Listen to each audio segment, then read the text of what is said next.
What's up everybody, Enzo here from Enzos Geckos. Today we're doing a very special video. Once again, we have David from Bubba's Geckos here telling us a little bit about his breeding season for 2021 and his future plans going forward. So today we're going to hop on another Zoom call with him, get going.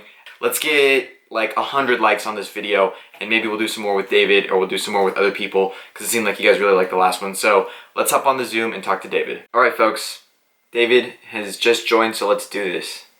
All right, so we're recording right now. How's it going, man? Good. I'm excited. Been looking forward to seeing you in like a while and like actually getting to talk to you. Yeah, absolutely.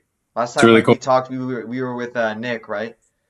Yeah, we're talking about the hard wiki too, and then you Yeah. set up whole new setup, dude. That was super sick. Yeah, like I want to get Nick on this. I was like, yo, Nick, you gotta like, and for people who's watching, we're talking Envy Geckos, our boy Nick from Envy Yeah. Geckos. But he's like, I don't know if I want to show my face. I don't want to know if I want to, let everyone know what he looks like because it's still a big mystery. Even though there's a little Yeah. Easter egg in some of the videos where you could actually figure out who he is and what he looks like in some Yeah, I video. tried But it at all. I just kind of have him in the background. He's yeah, like, yeah, nobody know who I am. yeah, So like it's cool. We're trying to keep it like low key. And then he's thinking about like just doing it like a face reveal at 10K too, which is kind of cool. And like honestly, he's super like knowledgeable, especially for oh his yeah, age.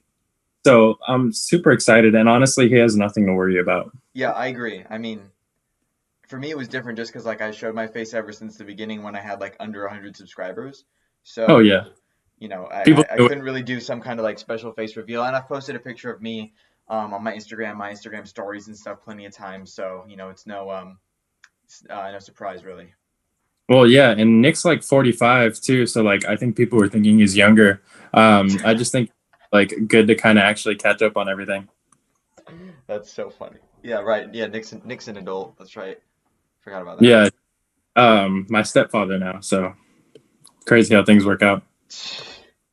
Hold on, let me turn up the volume. All No, you're right, good. so one sec, the lighting's a little bit weird. All right, got a couple questions for you today. Go ahead.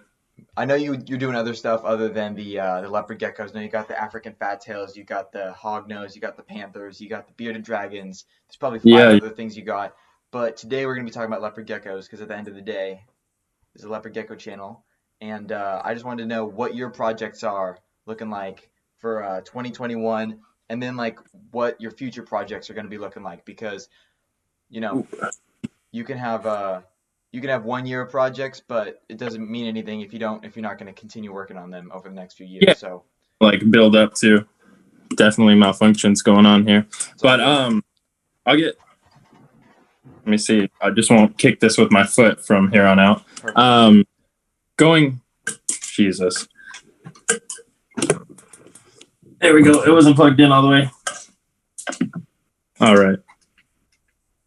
So hopefully that'll kind of give you some light. But Yeah. talking about Perfect.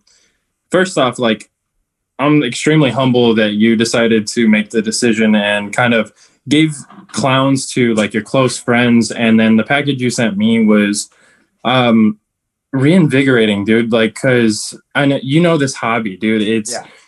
you can't tiptoe the line. You're either in or you're out. Yeah. And if you be like reputable and maintain that reputation and build upon something like that, you're kind of gonna have to make the decision of, do I want to do this like at a serious level, or do I want to just have like really awesome pets at the same time?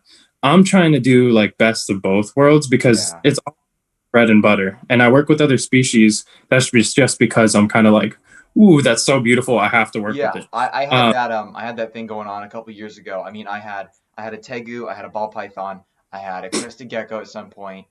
I was juggling everything. And you have the like idea like, oh, I want to breed everything, da da da da da. But like I decided to narrow it down. I was either panther chameleons or leopard geckos, and I ultimately chose leopard geckos to breed just because it'd be a lot easier and whatnot. So sold everything. Only eublepharus genus from then on. But yeah, obviously being a 15, 16-year-old making that choice versus an adult making that choice with your own apartment and another person in your house, it's you can it, definitely get away with that. yeah, because dude, when I started, I've just been balancing school, like sports, going through everything like life. Yeah. It's really hard when it's not your own roof. You're not really in control of your life at that point yet. Um, but like, granted, some people just start out young and just kill it from the beginning. And honestly, like you had such a big influence going out through the gate, and that momentum is kind of like it's really unseen, but that speaks to the character that you have. I'm not trying to like kiss butt, but it's really Thank you. recognizable to like who you are as an individual. That's kind of why you gained all that support in like such a fast time. The transparency, everything was there. You hit all those marks. And for people a little younger, it's harder to do. And even like for the older guys, like most people are in and out like super quick or don't even have the like requisite in your head that you know what you're going to do and like how you want to do things. Like, and with the game plan, you did what you wanted to do, and then bam, like it took off. That was just like hard work and like due diligence. But honestly, like I was kind of caught in that too. I had too many species and I was working with too much, and it's fun, but like things get expensive. Like feeding certain animals are more expensive. Absolutely. Like that I work with, a variety is like way better. And then supplementation, you have to keep spot on misting systems that you got to fill up every couple days, etc. It just all adds up to the care. Similar species like AFTs are really not that big of a deal if you're already breeding Polaris. So that's an easy step. And then chameleons, I think I'll just like play around with. I do have nosy Fally eggs incubating, so those would be really cool. I got 3 of those. Yeah, so those would be really cool. Shout out to Claremont Chameleons. Are they pure follies, or did you like cross it with Ambelobe or anything? Or are you doing like pure folly? Sure. Awesome. Okay. Yeah, That's what we like to hear. Yeah, I think Callie wants one too, so I'm probably gonna send one down to her. But then I have like an extra that I was just like, if one of my friends wants one, I was gonna like hit up you because I know, dude, you know all about the chameleon too. Yeah.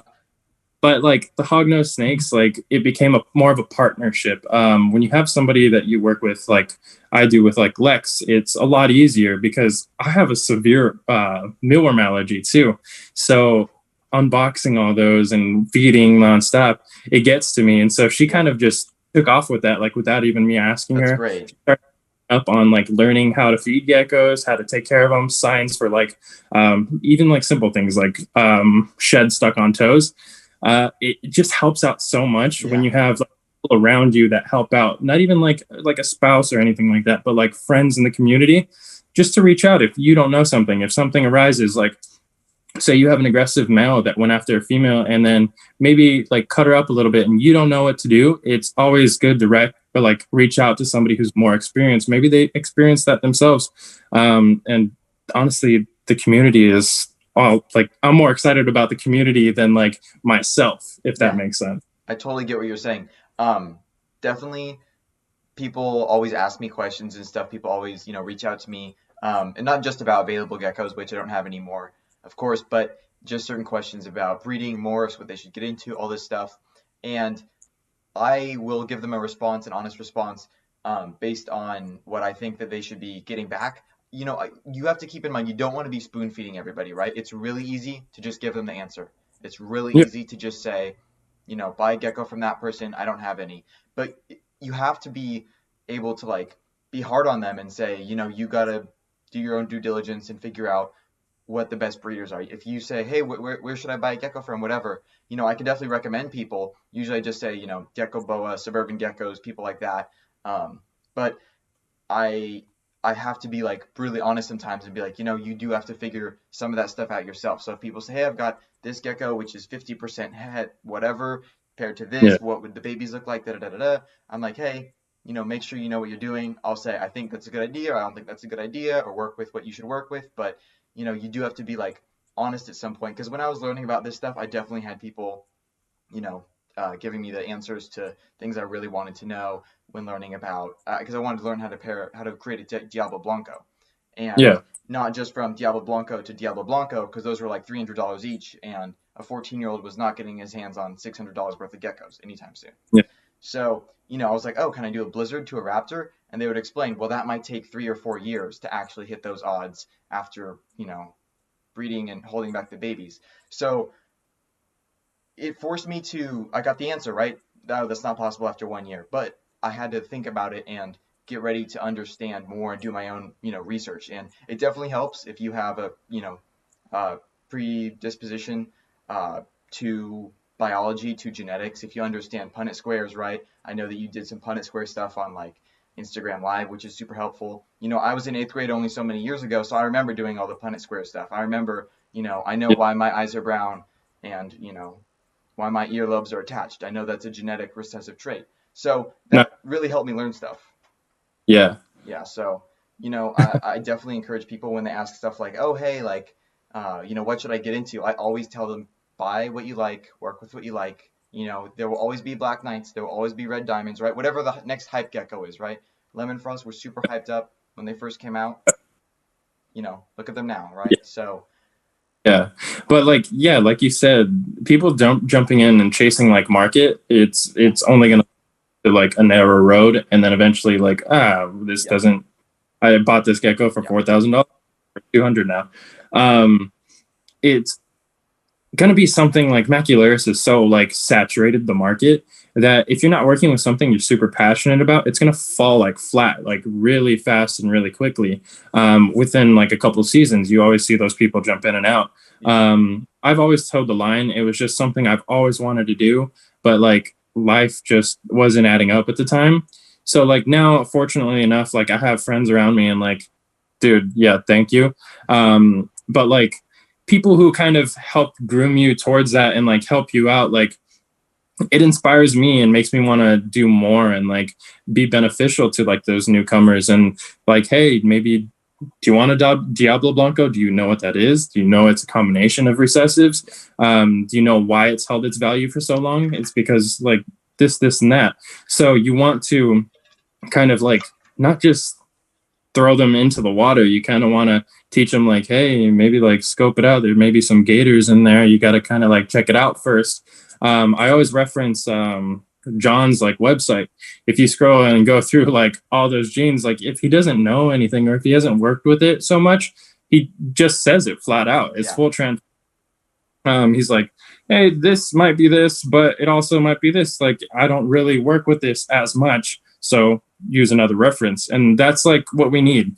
We don't need people just like grabbing information off of Wikipedia and then spewing that out all over the Leopard Gecko groups, So yeah, definitely like work with something you're passionate about. For me, it's always been like bold stripes, tangerines, and then I've never really been like super into Tremp or albino, if I'm being honest. It's always been about Bell for me.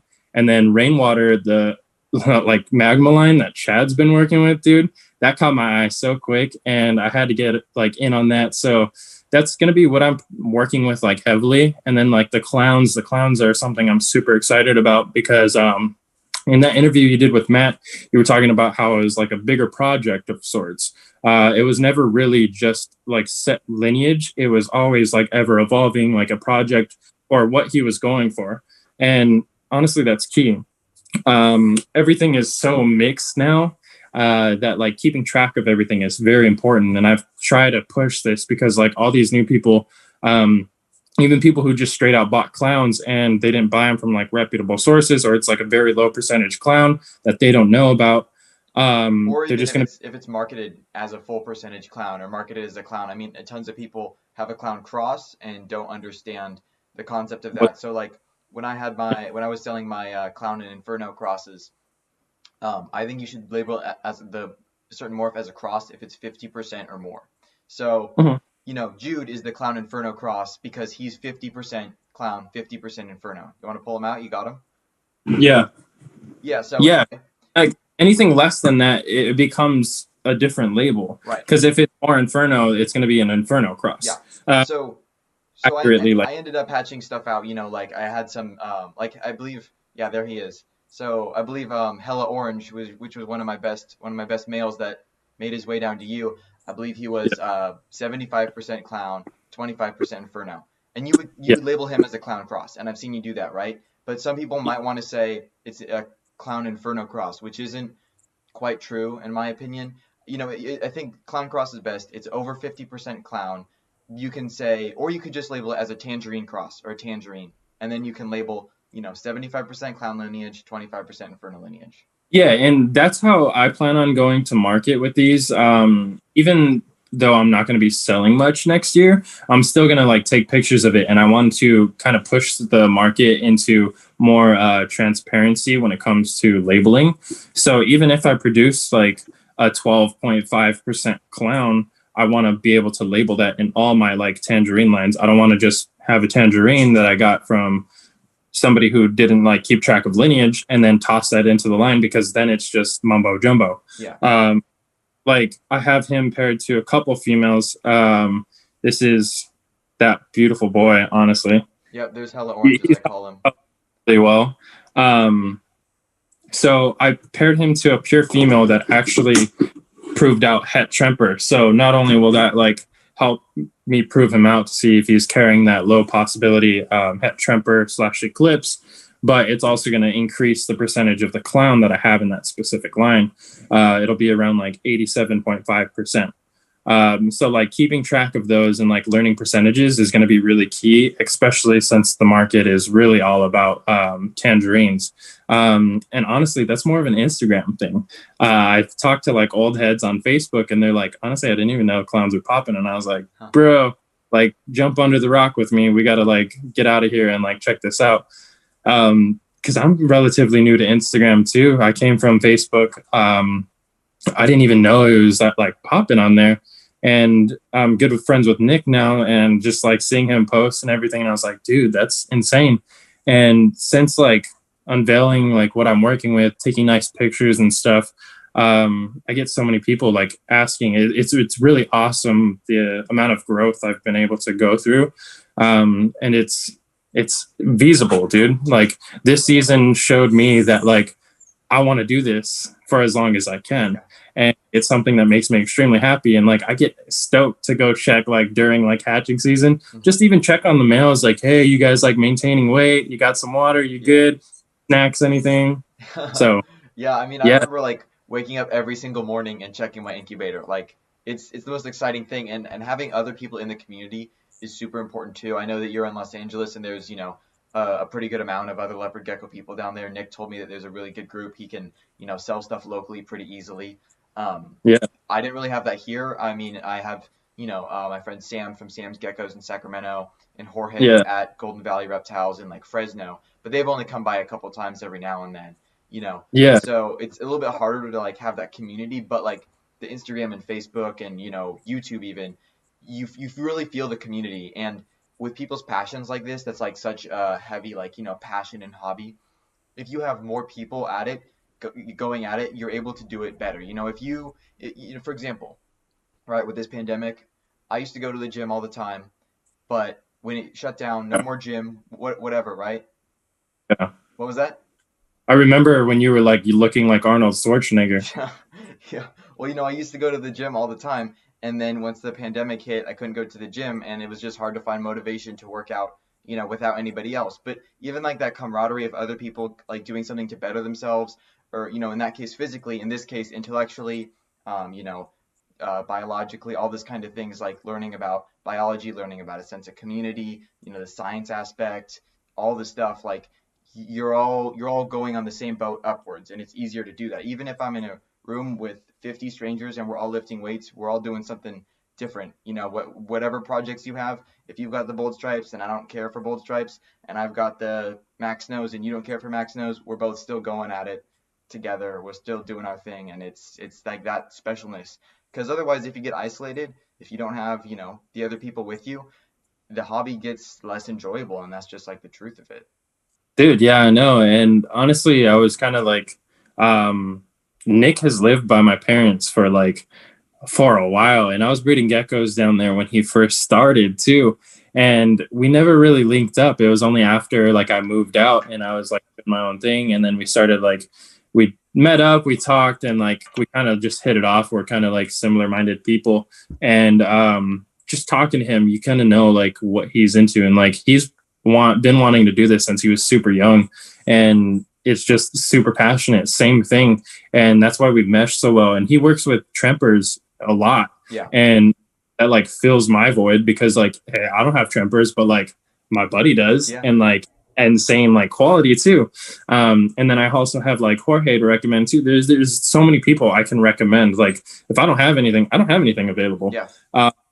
Most of the times, like I'm getting, especially posting these clowns, dude, it's insane. I get so many people messaging me like, is this available? Is this like, no, but I do have friends that are selling geckos. So it's just a list. That's why I kind of like, I created a little like group chat, the Gecko Peasants. That's what I always keep referencing, but it's a couple, most of them are kind of local. And then you have like SB Geckos, Sam, who's in Arizona. And then you have like Leviathan Exotics over on the East Coast. But it's super sick to be able to, hey, do you need this for a project before I put it on market? Hey, I have a question about this. What are your tips? Or like, how do you go about this? There's multiple different ways to keep these things. And there's not like a set rule book. Like something's going to work for different people. And recently, like this year, I've tried out new like supplements, and I've started using the bee pollen that I would use for my Bronia for my leopard geckos. And not only am I seeing like a growth increase and more color saturation, but they're just more like lively animals. And I got a gecko, I think it was one that you produced or got from Hunter. It was that pure female who proved out head tremper that I got from Nick. That one was from Ruckus. Jude is actually from Hunter. He's like the last of the best, you know. Yeah. And so when I first got her, she was kind of doled out. She was proven, so she lost a lot of that color. Yeah.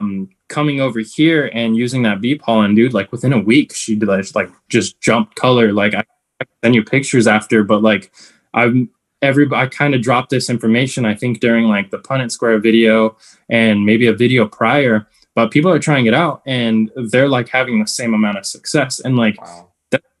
Why didn't we try that? It's just like, I'm not saying like it's 100% foolproof. I'm just saying that I've tried it and it personally works for me. And information like that should be just like, here you go, have that. Like, I don't want to like, it's mine. Right. It's my seed. I want to be able to like benefit the hobby in a way. If I'm not here to like better anybody else or like better something that I'm working and being a part of, then I don't want to be like in it. I don't want to have like my presence to be a negative impact. Yeah. If that makes sense. Yeah, I mean, if you watch the whole Sasabek, the interview with Matt from Sasabek the other day, you'll hear him and I were talking about his geckos and that the ones that he had, and I was like, oh, you know, are there any that you don't want me to post or whatever? He was like, no, if I have it, then I have it. No one else has it. It's okay if I post it, right? I'm not gonna hide stuff. I'm not gonna keep stuff from people. You're like, hey, if your pollen worked for the geckos and they brighten up, you know, may as well help some other people out. You know, try stuff. I mean, there's always new things happening, and you know, we kind of like get like a short-term, you know, idea of the hobby that, you know, leopard gecko breeding to where it is right now has only been around for a few years. You know, 10 years ago, it was significantly smaller. 20 years ago, it almost didn't exist. You know, 30 years ago, there was no captive leopard geckos. Or, you know, 35 years ago, right? Yeah. So, and crazy. Yeah, it's just like a really big like turnover. Like you can geckos hatch and breed them in a year. So I guess we're spoiled in that aspect. I agree. And you know, like only like 35 years of husbandry is completely different to something like dogs, right? How we are able to make, you know, dog food for dogs that is literally everything they need in their food. It's like kibble. It has everything a dog needs. Or pig, right? I've got a pet pig. He likes his pig food that is made for pigs more than anything else. You could feed him any other carrots, sweets, whatever type stuff. He will have the special pig food rather than anything else because, you know, we've been keeping pigs for hundreds of years and we know what to feed them and we can, you know, pretty quickly figure out what they want. But we've only been keeping geckos for so long, and there's only so many people who actually keep reptiles as opposed to dogs, cats, pigs, stuff like that. Like, we're still in the new of this. I was talking to Matt, too, about my Hardwiki. You know, I was like, oh, you know, I want to make sure I'm keeping it at a good temperature. You know, like, what temp did you keep yours at? And he's like, honestly, I'm probably not the best person to ask. I was one of the first few people to have captive Hardwikis. I probably wasn't actually doing it right. You know, they lived, they reproduced, but you know, when you're one of the first people who captively owns a species, odds are you're not doing it right. I mean, 30 years ago, we thought sand with I mean, 20 years ago, whatever, sand with leopard geckos and a heat lamp, and they were set because they were a desert animal. Now we know that's not true. They live in rocky environments and they're nocturnal. So there's stuff that we're always learning. So whatever things like bee pollen, maybe leopard geckos won't even like mealworms in 10 years. Maybe they actually eat grasshoppers. I don't know, but we'll Yeah, figure it out. prime fillets, most cases. But yeah, dude, like it makes so much sense. And like even like African fat tails, like incubation, everybody just assumed that it would be the same as leopard geckos. But starting off at 82 degrees, you increase your chances and like survivability of these eggs like dramatically. And shout out to like Seth at Huff's Herps for like shooting that information over. And unlike kind of like leopard geckos where it's a little bit easier and like better if you wait a couple. That's Hello Orange who's shaking his tail Oh, in the tub. okay. I heard it. I was like, is that a tail shake?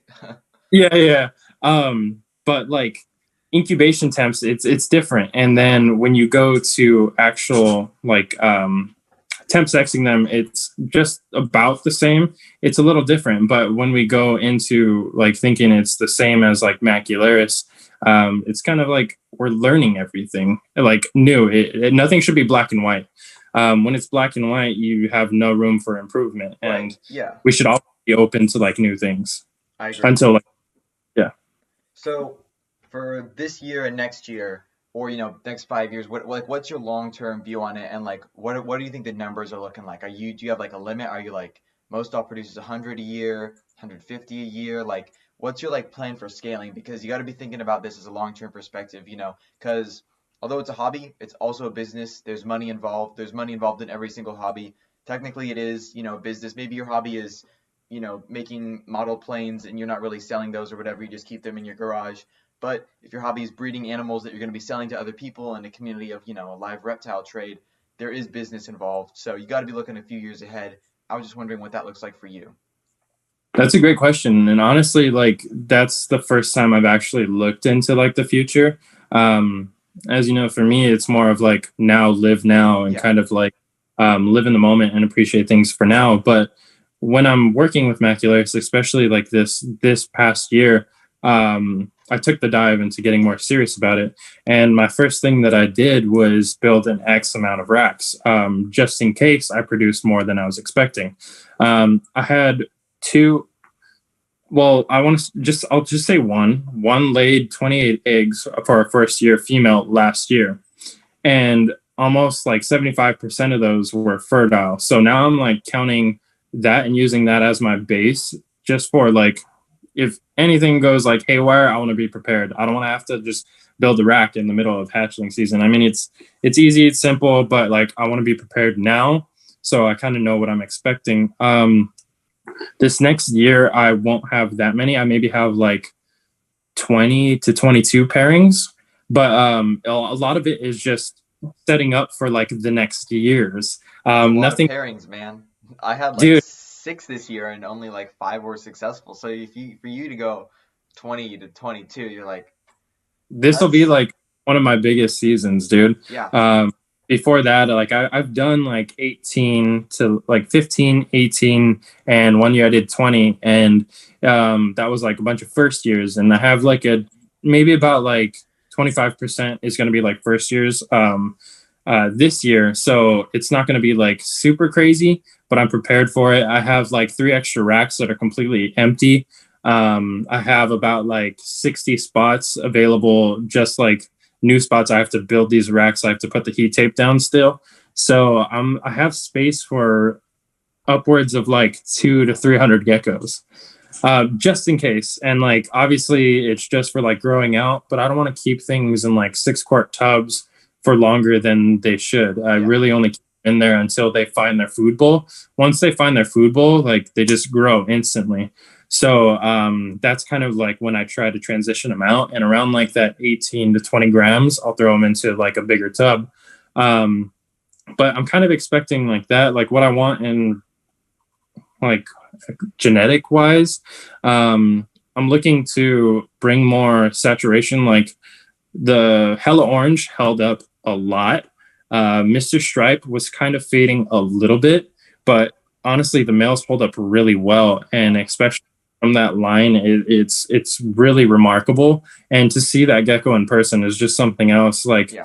I try to post those pictures where I'm showing that like my sliders aren't touched at all, so it's like an unedited photo. It's just hard. Like, is that actually what it looks like? And like, yeah, dude, it's really nice, and I want to continue that. And I have a bunch of like projects going into it too. It's not just that pure clown. I'm not searching or seeking that pure. I'm trying to create like my own projects off of that too. And Chad Ramsey, I picked up some 25% Pacific greens and 75% bloods. And these things hold like insane amounts of green when they're younger. And then they just get like really burnt orange. And seeing that in some of these clowns would be really sick too. So that's going to be like the start of some of my projects too. And I have the magma tangerines for like rainwaters. I have bold stripes that I'll be working with too. And then I also like do those white and yellow combos with Bell and Snow, Max Snow to be specific. I'm also doing an actual like kind of testing. It's more of a curiosity pairing. I don't have plans to have these hit the market at all because these in the wrong hands could be very detrimental. But nobody kind of had the knowledge or information of what I was looking for this pairing. So there's no like like negative connotations to the pairing. So I went ahead and did it. And it's going to be a Gem Snow to a Max Snow. And the thing was like, there was just a bunch of questions in the air. Even Steve Sykes on Facebook is interested to kind of like see what will like the offspring yield. Because there's a controversy over if it's going to create that super form of a snow. Nobody really is like 100% on that. I've talked to Chad and he said, yeah, they should produce supers. But like, also this stuff I have like radar, so there's going to be eclipse in it too. It's more of like, this would be like a cool looking gecko to have as a pet for me. So I want to do that. And I've always been like super passionate about just beautiful geckos. And I know that it's going to be indistinguishable. It's basically a pet like quality pairing. And going into that, like, as long as I'm transparent and I'm moving forward with that, like, there's no wrongdoing in that. And like, I don't ever want to like sell these to just like anybody who's going to be like, oh yeah, I just paired this up and like, oh yeah, it's like everything. And then it ruins the snow lines for everybody. Right. So, it's just like a test project. Like most of these are just going to stay with me and live out their years. And then like, if a friend wants one, if they yield out something like really cool, then like, of course I'd like send it off to a friend. But other than that, it's just like pure curiosity. And there's not many people doing that anymore for fear of like being like kind of like right.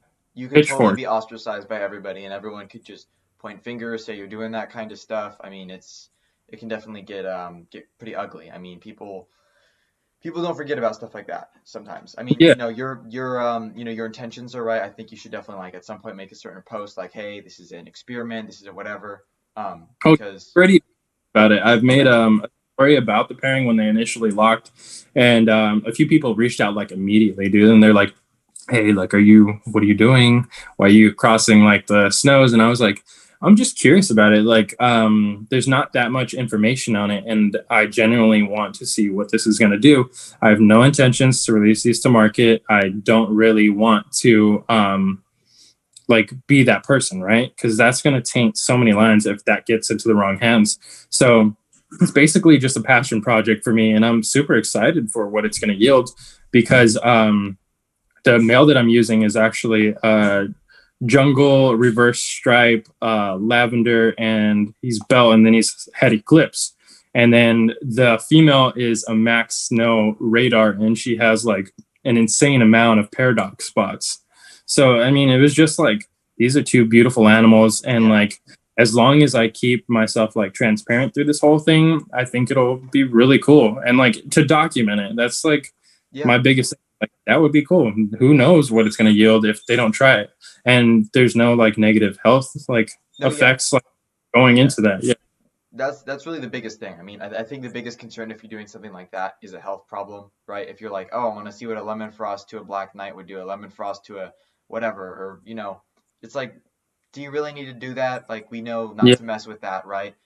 Like, if there's not one like red flag with one of the morphs, just owning that one morph then there's no point of there being any red flags of pairing the morphs together, as long as you're not selling them for a new morph, a special morph, a new name for it, being dishonest about the genetics, that kind of stuff. Yeah, if you see me out here selling the super snowballs next year, then like by all means, like pitch a 10 outside and well, yeah. But yeah, that's never like the intention too. And like I don't work with specific lines because like that's heartbreaking, dude. I was like on the cusp of like Enigma too. I was working with Enigma when it first came out, and I spent like a decent amount of money trying to get those like wombo combos with Enigma in it at the beginning. And yeah, like some are fine, but it's neurologically tied to them and it's triggered by stress. It can literally happen at any time. So it came down to a point when I was working with this about 3 years ago, and I had like 2 years just solid free, and one baby just hatched out really bad and was spinning, having seizures, and I had to like euthanize, like, and doing that like was like the tombstone, like the final stone on top of everything. Like for me, like, dude, like it brought me to tears. Like that's how invested I am in like these animals. It's not just like, it's never been about money, dude. Like if it was money, like I wouldn't have had these leopard geckos in the first, it's money pit for sure.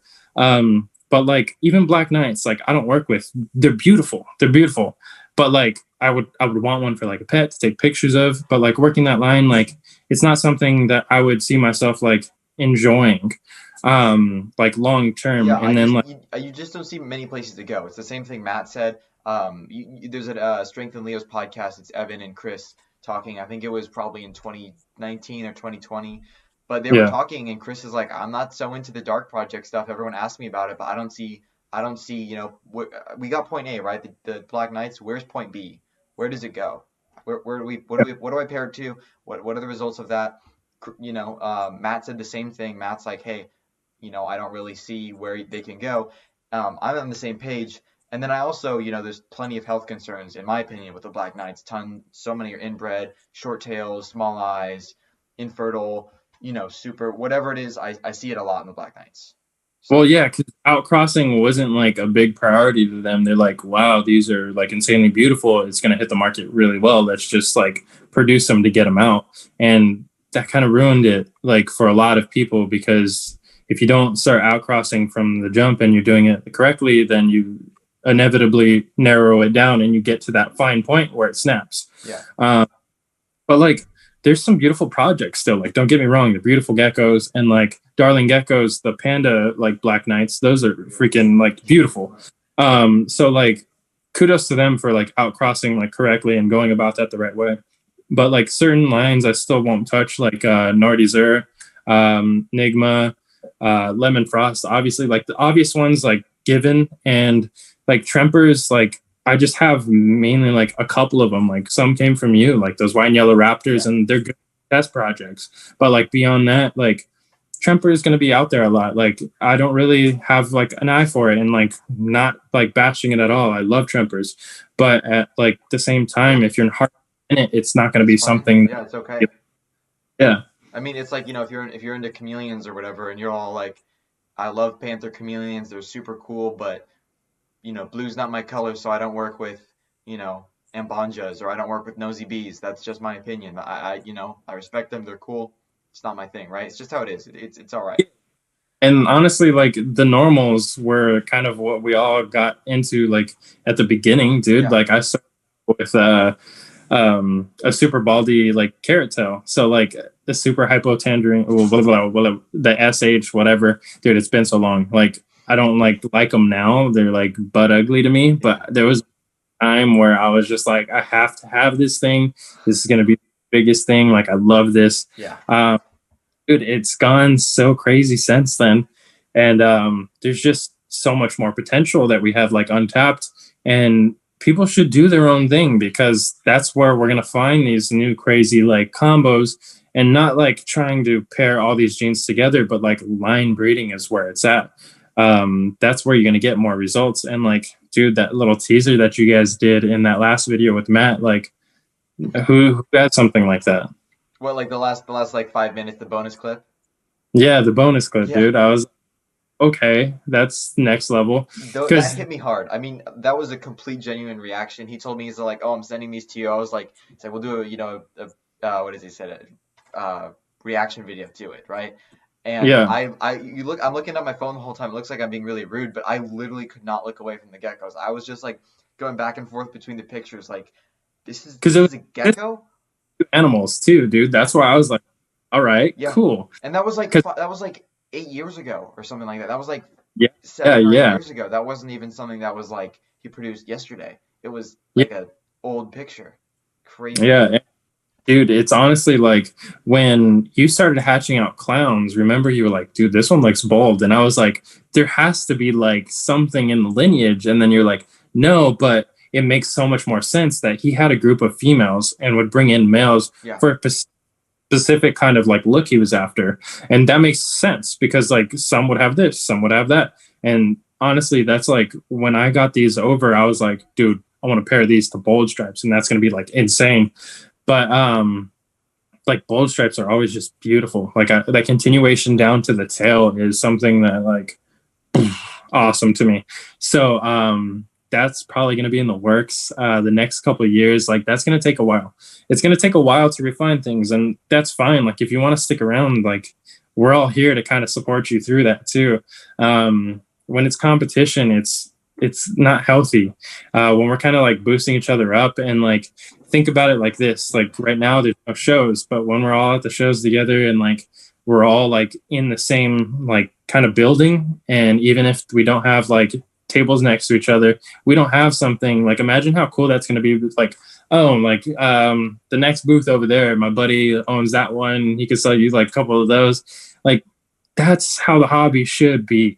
And it sucks that there's a lot of drama, and like me saying that, like, dude, I'm a hothead. I'm like always about the animals. So like I get super passionate about things, and I'm like, dude, like check yourself. That's ignorant. Like I've always been like up at arms. Like I think too much and I just jump into things. And I kind of want to take a step back from that. I learned a lot from Nick, seeing it more as a business. And if I want to be more professional and have like more connections, there's always going to be those people doing things. There's different ways to go about it. And I'm not perfect. I'm not an expert, but I'm trying to become better. And that's all you can really ask of people too. Yeah. I mean, I'm definitely not, I'm by no means an expert either. I mean, I'm half the age of most people interested in this stuff too. But like what you're saying with like the leopard gecko thing of like, oh, my buddy, 2 booths over, whatever, he's got that. We can like kind of reference the ball python hobby as like the bigger brother of this because it's been around for a little bit longer. Oh, yeah. There's more people into it. There's tons more genes. I mean, when I go to a reptile expo, there's probably easily 5 to 10 ball python breeders for every one leopard gecko breeder. And oh yeah, they're all hanging out. They all see each other. Oh, check out Bob's Oddballs. Oh, check out 808 ball pythons. Oh, check out, reptile gyms. Those are the local guys for me. They're pointing fingers at it. Oh, that guy. Oh, let's go grab a beer after the show. All that kind of stuff. You're like, the leopard gecko stuff isn't quite there yet. We're getting there. We definitely are. But like, we're not quite at the point. And I think that like with social media and people getting, becoming closer and more friends, and I'm trying to do what I can on my part on YouTube to, show people that there is a leopard gecko hobby, there is a community, right? We've got this sense of like recognition of each other, not just a competition, because definitely, seeing posts on Facebook, it kind of gets competitive. I've noticed I like Instagram's vibe a lot more than Facebook, but it seems like, oh, I posted this tangerine, well, I posted that tangerine, well, check out this tremper, check out that blood, all that stuff. Like this is, oh, my Black Knight is, his whole tail is black, yours is whatever, right? That kind of stuff that I'm like, yeah, I'm not so into that. I really like the, everyone working on it together. That's my thing. Yeah, a good way to like kind of look at things is like your geckos are better than mine. Like I work with what I like to work with, and yeah, like I put like good work into like my lines, and I do like my due diligence and make sure I get like solid lineage brought in to work with. But like we shouldn't be like competing at that kind of like neck and neck, because instead of like focusing that energy and like promoting the hobby, it's kind of like you're using that energy and like butting heads with each other. And like on Instagram, dude, that's why like it's super passionate. I don't post every day, but like I get excited to post when I post. I try to keep it like super passion driven and not like to a slave where I have to oh, I got to post today. I got to engage with people. I suck at liking photos. Like Instagram totally just like screws up my feed. So like I'm seeing some dude's bearded dragon that has like 3 posts instead of like my actual friends. So going into that, like Sam Bold and Stripe, dude, I posted a picture. He's already commented on it before I posted it. And I was like, how'd you get into my drafts? Yeah. Jorge does like Tangerine Tuesdays instead of like combating. Everybody posts their tangerines too. Like gecko duties. There's like certain like little things that we can do, and like jumping out in front of like the camera, which you did. It brings like a personality to everything. The way I go about things, I'm super sarcastic. I'm always just trying to be like super light about stuff. Even when I post on like Facebook, where it's like more not as tolerant to kind of like joking around too. I agree. I posted a picture of some of these clowns, and I'm like, yeah, I picked these up at a garage sale. Found these at Goodwill, stuff like I'll post pictures of like tangerines and be like pure Black Knights. It's just like stuff like that. Like it makes it fun to post, because like you see those people, damn, what garage sale was that? Do you have the address? Like it's fun because like, dude, I also had a guy send me a picture of his gecko. He's like, dude, your gecko looks exactly like my gecko. What's the genetics? And I was like, if you can show me a picture, I could probably visually tell what goes into it, but there's no way for me to tell hets. And he took a picture, and it was like on its chest, and he wasn't wearing a shirt. So I was like, oh my God, I can't tell you how many of those I get. I literally can't tell you how many of those I get where someone's like, hey, can you tell me what morph my gecko is? And I'm like, sure, I can give you my best guess, but I don't know for sure. And it's just a picture of like they're like neck beard and the gecko on the hairy chest, and I'm like, really? Dude, yeah. Even replied. Oh, I lost you. Oh, there we go. Yeah, sorry. It was like my thing came undone. Let me plug it back in. But yeah, dude, he sent me that, and I was like, oh, easy, that's a nipple gecko. And he's like, oh, what's a nipple gecko? And I was like, it may be het for areola. Like, I don't know. You might want to test that one out. So it was just super funny to me, dude. It's like, look at me, dude. You're killing me. Oh my God. Dude, like things like that where you kind of like have fun while you're doing things. And like, of course, I'm going to go back after once I got some time and like, hey, dude, like it's probably not going to be like even recognizable. You're probably going to have to like wait for a little bit or like test it out to find out what it actually is. But at the same time, like keeping a light heart about stuff like that and like making it fun for yourself is really like key. Because if you're not enjoying it, dude, like why are you doing it? Yeah, I agree. I totally agree. You know, you got to have fun. That's why like I've always had Instagram. I've gravitated toward Instagram. I got it when I was, you know, younger, and I've never really been on Facebook. The only reason I got onto Facebook is, you know, the gecko world. I didn't have one or didn't use it as a social media. I don't even know if I've got people my age on there. It was pretty much just my grandparents on Facebook with me. So, you know, that's really all it is. And gecko people, like if I look through all my friends, it's literally all gecko people. There's like 4 people that are my age. So like, but like then all the people in the groups and stuff, I mean, if you like post something that's not quite labeled right or whatever, or like you said, even if you're joking about something that's like totally a joke, like it gets heated. It's not what I'm about, you know? Yeah. It's really catty. Like everyone's like just ready to like get you. And I'm like, I just don't like that, you know, promoting each other and showing the whole good vibes thing. Like, come on, like you just got to bring each other up, lift each other up. You know, it seems like there's a lot of attacking, and, you know, you could find some Facebook Leopard Gecko drama pretty darn quick. Yeah, you don't even have to look for it, dude. It's just like sometimes like I'll heat up some popcorn and just enjoy it. But dude, it goes both ways too, because there's definitely breeders who are immediately like, hey, what morph is this? Like people genuinely curious, or like people wanting to increase their setup, but they post a picture of like a horrible setup and they're looking for information. And instead of like coaching and like teaching, people are like, oh my gosh, like how dare you? Yeah. Keyboard warriors. And Jesus, dude. And like, obviously we've all been there too, even like a little bit like in there with it. I'm not saying you're saying you're different level, but yeah, dude, it's just, I don't know, it's toxic. And that's when like I had Facebook when I was younger. Facebook was like the thing to have before even Instagram came out. So I just gravitated towards that, and it was just super easy. I've been trying to do this for years, dude, to this capacity where it's like at a serious point where I can actually do this for a living and be happy and content with it. So this is years in the making, dude. Like I've been towing the line for forever. It's a dream.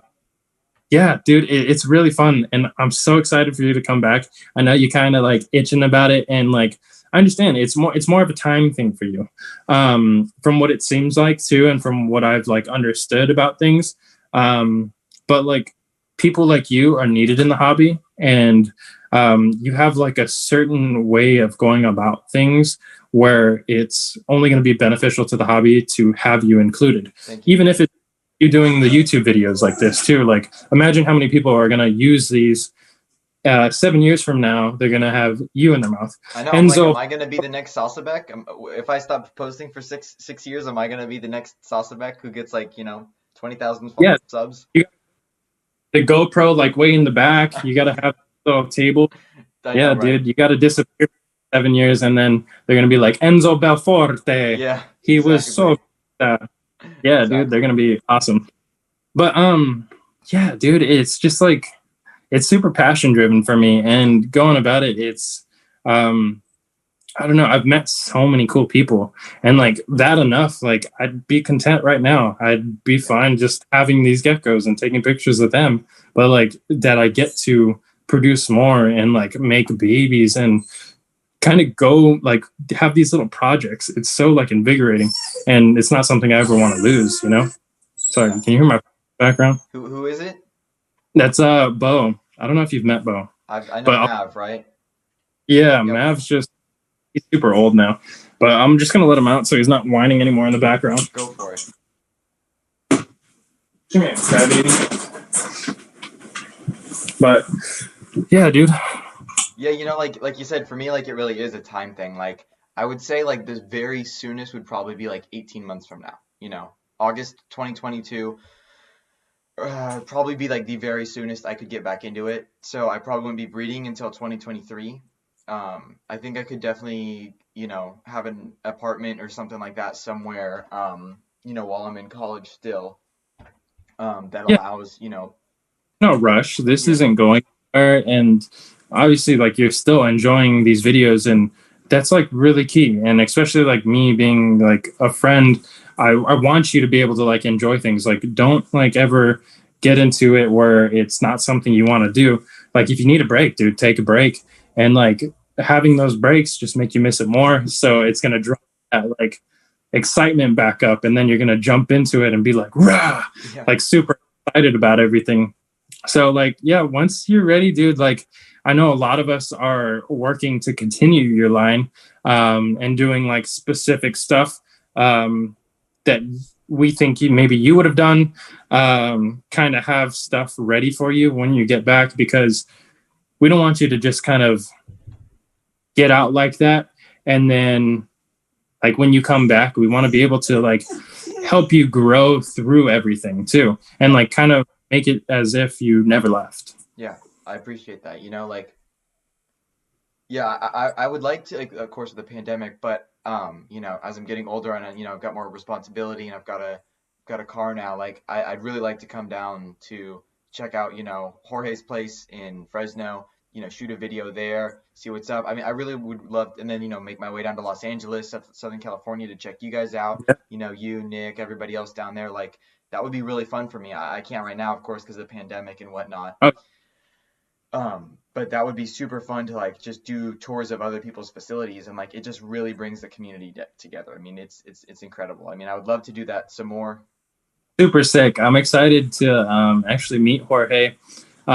He's awesome, dude. I don't know if he's so great. Jorge's is like such a genuine dude. Like he is like super genuine. He's super sick, dude. Like, and honestly, like finding people like that, like you want those people around you if you're gonna be like in that same hobby. It's just like a blessing, dude. Yeah, I mean, you are who you surround yourself with. Yeah, and you should have like people you look up to. There's nothing bad in like having a role model, something to make yourself into. You should have goals like that. Yeah, dude. Hunter was totally my role model. He was like my mentor, and I mean, I haven't heard from him in over a year. Like he hasn't texted me back or anything. I don't know what's going on in his Oh, dude. world, but you know, he helped me with that with so much and told me about the history of things. And he would take days that you're like, you know, he's got kids, he's got bills to pay, he's got a family, but he would take days and just text me for hours and hours about these lines with like nothing in return. So, you know, Yeah. like that's someone who you're like, those are the people we need. And, you know, I was really into everything he was telling me and teaching me about the clowns and other morphs and his success as a breeder and everything. So he was a total role model for me. Yeah, and like who's going to take out time of their day, like their busy lives, especially like during the pandemic and like people are struggling right now. Who's going to take the time to make a video or to engage and do something to even talk geckos for like hours on end? Um, Dude, anytime I freaking talk to Nick, we literally just talk for hours on end. And then Nick really like he keeps talking. He's got something. He's one of the people who's like got something ready to go next. As soon as your yeah, conversation's over, he's like, "Bam! What about this project?" Or "Bam! What about yeah, that gecko?" 2035, I was thinking about pairing this, and I was Yeah, like, I dude, mean, yeah, he bro. thinks like that far ahead. He's all like, "Well, I was considering by around that time I could da da da da da da." You know, like he's definitely like he's the guy who you Yeah. know you don't want to play chess with because he's like he knows whatever move you could be doing. Yeah, and honestly, I don't mean to reference him like a lot. Like he definitely deserves kudos in like everything that he's done. And only working with macularis for, or breeding them, I should say, for only like an X amount of years, he's like really knowledgeable, and how he goes about things is like almost perfect to a T. But like talking to people and like surrounding yourselves with people like that, like it's enjoyable. It's a different kind of friend. It's somebody who understands you on a different level than your other like kind of friends, because your friends have different interests. Your like friends that you grow up with may not same share like the same image that you have in your head of what you want your life to develop as. But like leopard gecko breeders, dude, it's like a one track mind. um Granted, like that's not going to be like just sole species, but like the community that it is already, like when we're together, we just literally nonstop talking. um I'll fix that in a second. Nonstop Okay. talking. Then even like other people like voodoo geckos we've met up with, beta geckos, like it's just a bunch of cool people, and for the most part everybody's on the same wavelength, and they're different people, but you have this big thing in common that kind of is in the center point of your life. And going about that, like dude, you can't really lose when you have people around you like that. Yeah, I agree. um, Is there any last things like you'd want to be asking me? I've been asking you a lot of questions about what your plans are and stuff. Is there anything you want to ask me from a breeding standpoint, a hobbyist standpoint, content creator standpoint? Anything that you feel like is burning to ask Enzo's geckos? yeah, dude, I kind of wanted to pick your mind about like originally what did you expect from, like, what was your intention with the clown? Because honestly, who was talking about clowns before you started working with them and producing these amazing geckos? Because honestly, it fell off after Matt left, and I didn't even hear about him. I didn't see any listed, nothing. Like you'd see like some G projects, but that's about it. And then here you come out of nowhere. I wanted to know like kind of what was the process behind that? What was your mentality like? What was like the driving force behind that too? Yeah, I'm I gonna get was. that one shot. What was that? I'm gonna go ahead and talk. I'm just gonna grab a different charger real Okay. quick. Yeah, I mean, I was for the clowns for me, it was something that was new and different. And as Hunter was telling me about them, about the history of them, and told me that you know his mentor was Matt, you know, from Sassabeck Reptiles. It was like it was cool because like at that point I was like, oh, I've got to, you know, I'm only you know one step away from Sassabeck Reptiles. I've got his lineage. I'm you know his the person he mentored is now my mentor. So that kind of thing. Yeah, It was really exciting, and I just liked the project. I liked the way it was looking.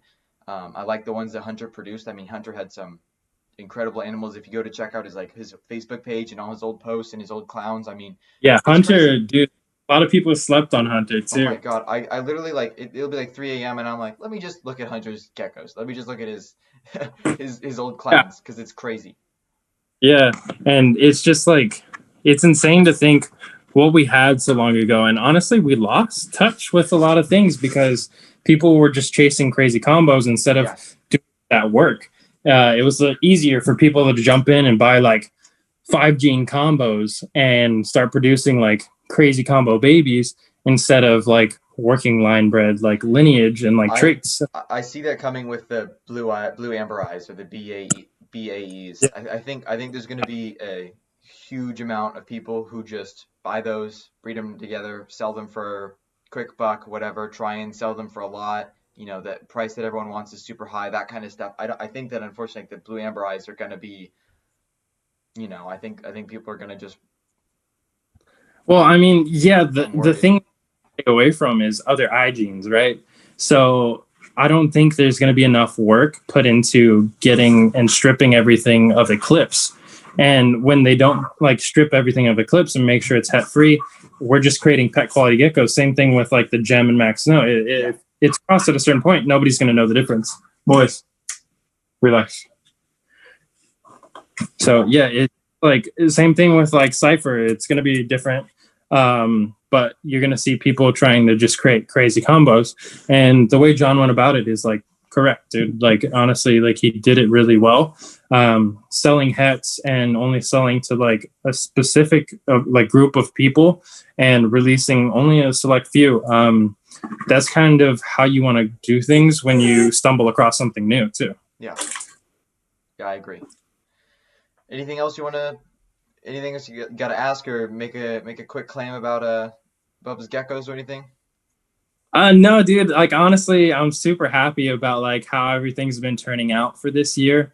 I'm super stoked on this season, and honestly, like when you reached out to me and wanted to do that, I really didn't know why. I What do you even mean? had an in-depth conversation as to why you sent them to me, dude. I talked to Sam, and I was like, "Hey, let me just pick him up because he's really needy." Is that Matt? This is this is Bo. That's Bo. Oh, Yeah, this is God. crazy, boy. But yeah, dude, like I was super shocked that you chose to kind of send those to me. But like at the same time, I was thinking about just dropping it because life was kicking my butt, dude. And that box that you sent, and it may seem kind of like I'm beating the same like topic and No, being like no, you're super, not. I think it's important what you're saying. It's very, yeah, very, very like relevant. yeah, I was like considering dropping out and like just going AFK and like doing it all over again because as you know, like I did Reptile Insanity when I was like 14 and I like did that for about like 8 years and then I just kind of always was tiptoeing that line and this was like, hey, like I have big bills now, boys, go.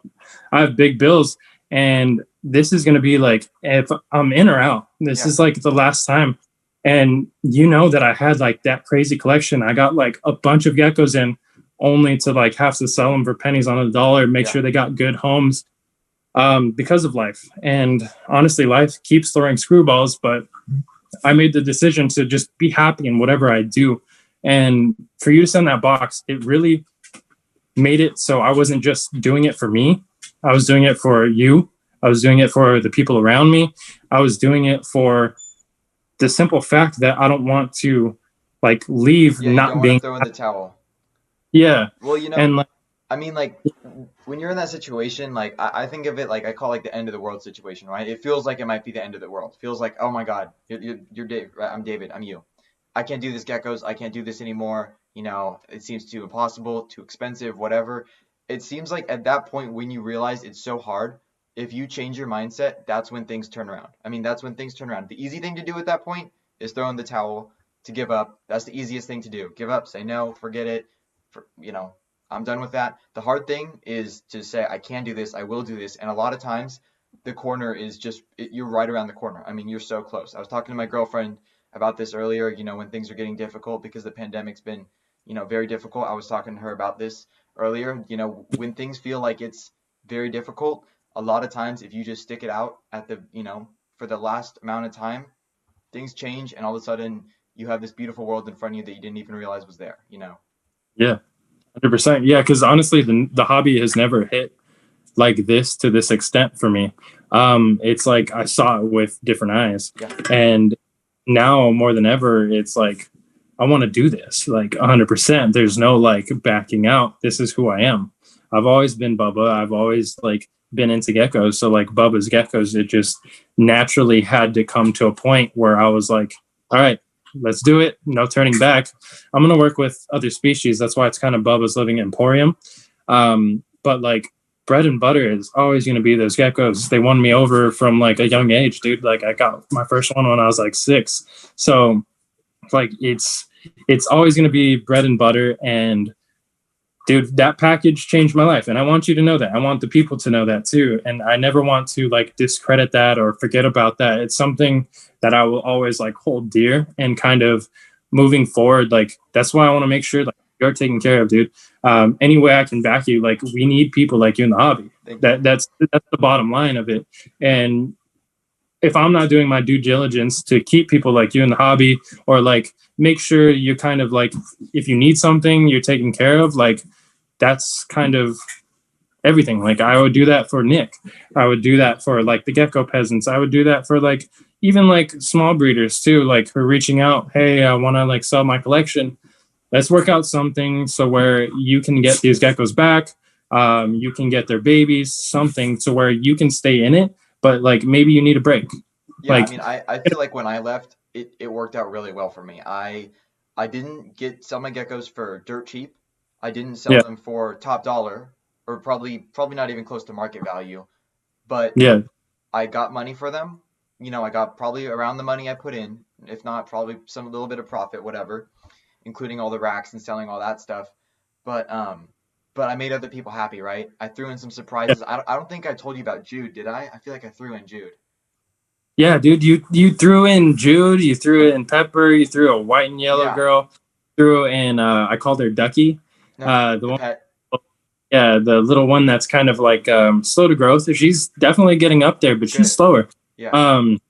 But yeah, dude, I was not expecting that. Like, yeah, you know, I got out what I put in. You know, I made other people happy. I sent Josh from Josh's Geckos some extra stuff. I you know, gave people really good deals, and that, you know, that's really fulfilling to me. And one thing that I realized in you, I mean, you're over here, you know, putting me on this pedestal. I see you as a very important person in the hobby as well, because of how you don't have that, like, or at least if you do, you don't show it, that you have that like jealousy or competition aspect. Right? I see so many people who have this jealousy or have this competition or whatever it is, but you're really here to build each other up. You're really here to be like, hey, we're all in this together. We've got it. It's great. You know, maybe if you think I had better geckos or I make better quality videos, which I do. I'm just kidding.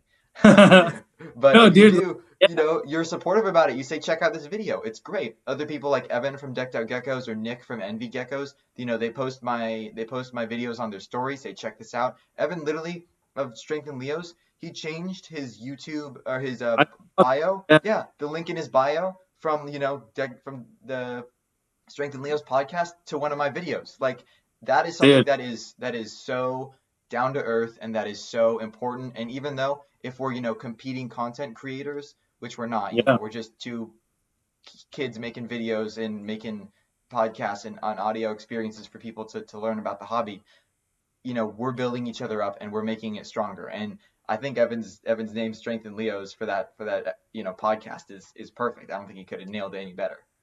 Yeah, dude, that's crazy. We were literally talking about like how you wanted to continue with videos and like how you enjoyed the interview process. All right.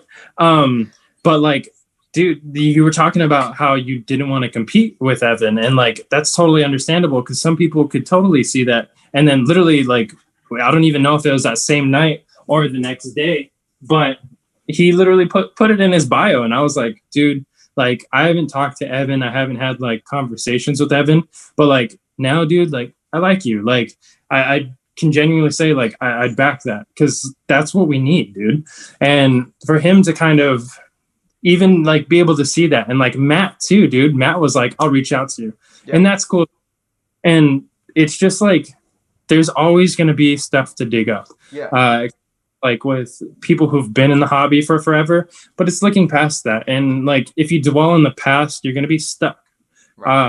you kind of focus forward and you want to like better things, I think that's going to speak more volumes, and people are going to get behind that. And like, dude, you spoke it into existence. I think what you're doing here, like interviewing these people like this idiot, it's going to be like super cool. And it's an experience getting behind the breeder, because some of these pages will only post geckos instead of actually filming videos or getting behind the camera. It's cool to see who's behind making these geckos, who you're buying from, and who you're supporting. Because I think that's important moving forward, because there's going to be so many people.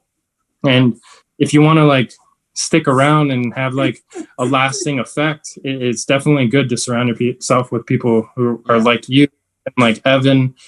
We have like a solid list of people around us, and it's wonderful, dude. It's awesome. And what's great too is like the big dogs give each other chances, right? So like, you know, in my talk with Matt, he was saying some things like, that's a great point, or I think I agree with that, or that's exactly right. And I was like, well, like the dude's agreeing with me. Like this is someone who I've thought of as like the leopard gecko king, right? The leopard gecko breeder king.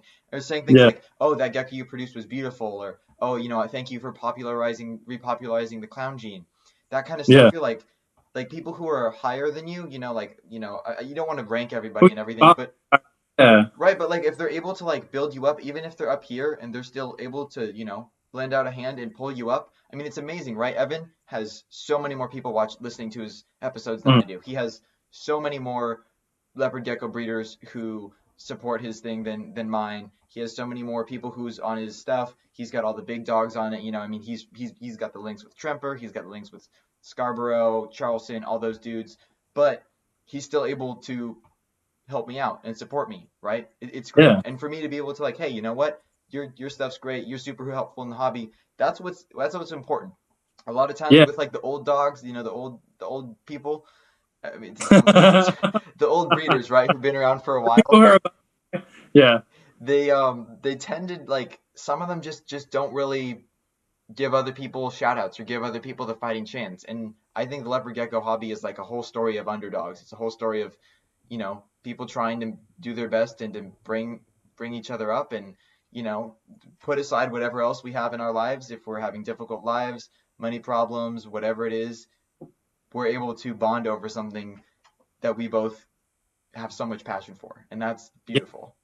And that's why, like, I literally watched that video like nonstop. And the only reason I stopped for like a brief second was because Nick gave me a call, and like we sat on the phone for like 2 hours, and I was like, Nick, we have to hang up this phone and we have to finish the video. Enzo's telling me that there's a bonus at the end.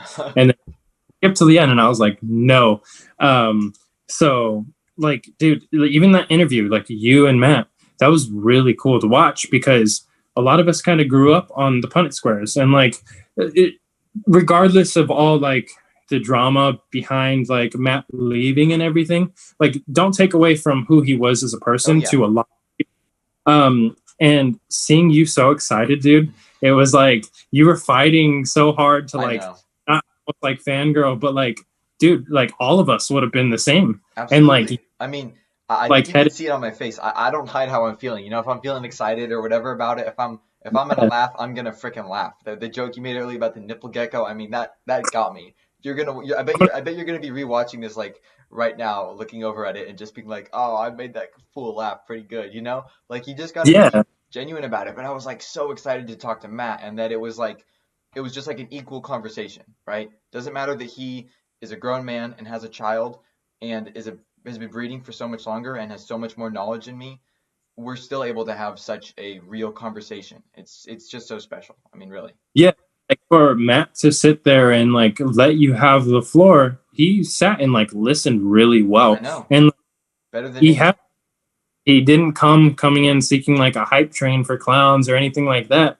He came to talk to you and like pick your brain. And that's why like I shared the video, dude. It wasn't because like I owe it to anybody or anything like that. Like, dude, I want to support you because you're what's good right now.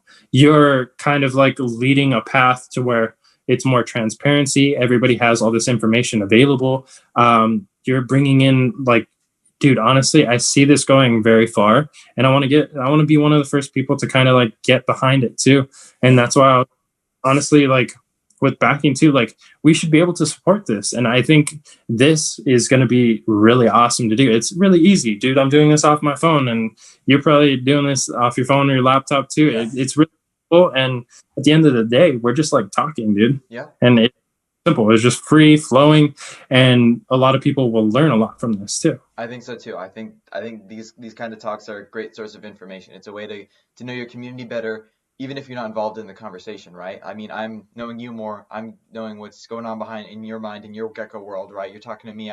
We both have like these two, pools of knowledge that are, combining. But all the people watching learn so much more. They can leave comments. They can ask questions, whatever it is. Reach out to either of us. It's great. I mean, it's yeah. That's why like I want to do more lives too.